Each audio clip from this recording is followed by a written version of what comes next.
Of violence involving students over the last week, including a mass shooting that left 2 people dead and multiple people injured. Leaders across Forsyth County are asking themselves the hard questions about what needs to happen to put a stop to the violence and how to support those who may be grieving. Our Joshua Davis joins us as he sat down with the president of Ministers Conference in Winston-Salem. Joshua, thanks for joining us. How are they responding?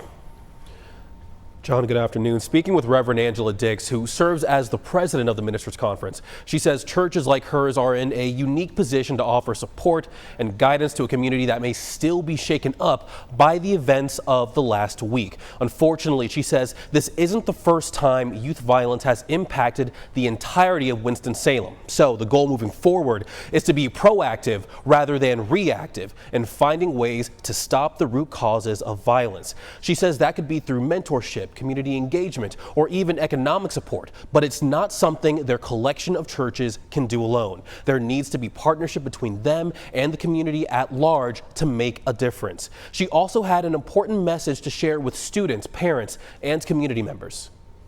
This violence is not who we are.